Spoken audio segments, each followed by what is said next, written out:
اگلا جو سوال ہے وہ یہ ہے کہ قرآن اور دعاؤں کے ترجمے کا عربی میں پڑھنے کے مقابلے میں کتنا ثواب ہے؟ دیکھیں کتنا تو میں نہیں بتا سکتا، یہ میرا کام ہی نہیں ہے بتانا، یہ تو جس نے دینا ہے وہ بتائے گا نا کتنا دینا ہے، تو میرا کام نہیں ہے۔ میں یہ بتا سکتا ہوں وہ بھی جو ظاہری اعتبار سے جو استفتاءات وغیرہ جو معلومات ہے اس کے حساب سے کہ ثواب ہوگا یا نہیں ہوگا، اب کتنا ہوگا یا کتنا کم ہوگا یا یہ ریشو میں کچھ نہیں دے سکتا، یہ میرے دائرہ اختیار سے خارج۔ درست؟ دیکھیں میں آپ کی خدمت میں عرض کروں کہ یہ بات تو طے ہے کہ ترجمہ قرآن از ناٹ قرآن، وہ خود قرآن نہیں ہے، اس لیے وہ احکام جو قرآن کے ہیں وہ قرآن کے ترجمے پہ جاری نہیں ہوتے۔ قرآن کو آپ بغیر وضو کے مس نہیں کر سکتی ہیں عبارت، عربی عبارت کو، لیکن اردو ترجمے کو آپ مس کر سکتی ہیں۔ صحیح ہے نا؟ آپ نے نظر کی ہو کہ اگر میرا کام ہو گیا تو میں قرآن ختم کروں گی، تو ختم قرآن میں آپ ترجمہ پڑھ کے ختم کر ڈالیں تو یہ کافی نہیں ہوگا، وہ آپ کی نظر پوری نہیں ہوگی۔ بس اصل جو قرآن یا اصل جو دعائیں ہیں وہ عربی ہیں، اور یہ میں آپ کی خدمت میں عرض کروں کہ ایک مشکل تو ہے کہ ہماری کیونکہ زبان نہیں ہے تو سمجھ میں نہیں آتی، تو خوف زیادہ ہوتی ہے انسان کو، لیکن اصل اثرات بھی اسی کے ہیں، اصل اثرات بھی جو ہیں وہ انہی کے ہیں، یعنی یہ بھی بالآخر کلام امام ہے نا، تو جس طرح خود امام بھی نور ہن، کلام امام میں بھی ایک میں سب سمجھانے کے لیے عرض کرتا ہوں کہ قرآن کی عبارت سے شعائیں نکلتی ہیں نا، سمجھے ان میں بھی شعائیں ہیں، وہ نکلتی ہیں جو آپ کی روح کے اوپر اور آپ کے دل و دماغ کے اوپر اثر انداز ہوتی ہیں، چاہے آپ کی سمجھ میں نہ بھی آئیں۔ درست؟ یعنی شعاؤں کے اثر انداز ہونے میں سمجھ میں آنا شرط نہیں ہے،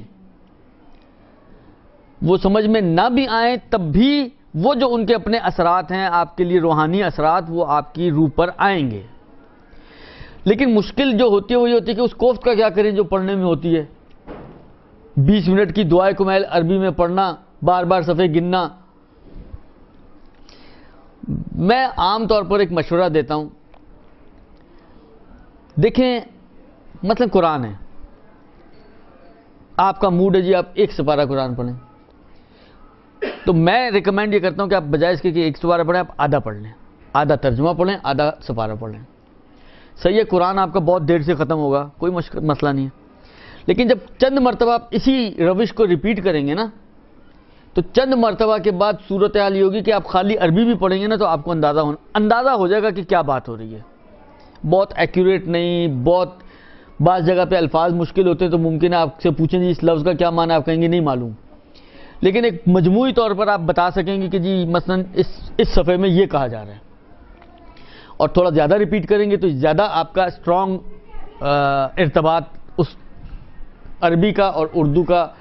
کریٹ ہو جائے گا، جس کے بعد آپ کے لیے نسبتاً خالی عربی بھی دعائے کمیل، دعائے توسل، یہ بہت زیادہ پڑھی جانے والی دعائیں ہمارے ہاں۔ آپ دعائے کمیل کو اگر آپ نے کئی دفعہ عربی اردو دونوں پڑھی ہیں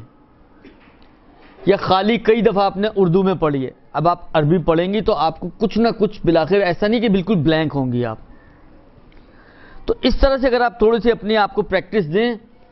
تو نسبتاً آپ کے لیے یہ فائدہ ہوگا کہ عربی کے جو فوائد ہیں وہ آپ کے ہاتھ سے ضائع نہیں ہوں گے، اس کا جو اجر و ثواب ہے وہ آپ کے ہاتھ سے ضائع نہیں ہوگا۔ تو آپ مکس کر کے پڑھیں، کم پڑھیں لیکن مکس کر کے پڑھیں۔ درست؟ اب جہاں تک ثواب کا تعلق ہے، یہ میں نے سوال پوچھا آغیون سے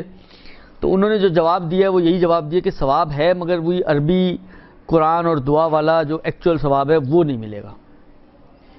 بالآخر ایک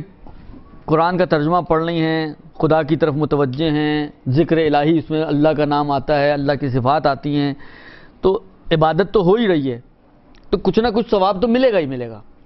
لیکن آپ کہیں کہ جو قرآن پڑھنے، فرض کریں اگر قرآن پڑھنے کے لیے خدا نے مثلا ایک سورہ کا، جس طرح مثلا وہ خطبہ شعبانیہ میں کیا ہے کہ ایک آیت کا ایک قرآن جتنا ثواب ہے رمضان میں،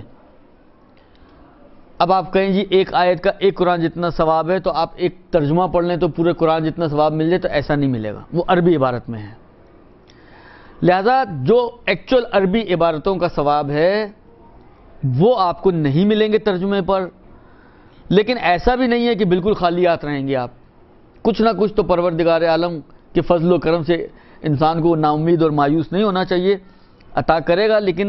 عربی عبارتوں والا ثواب اور اجر آپ کو نہیں ملے گا. برحمتك يا أرحم الراحمين وصلى الله على محمد وآله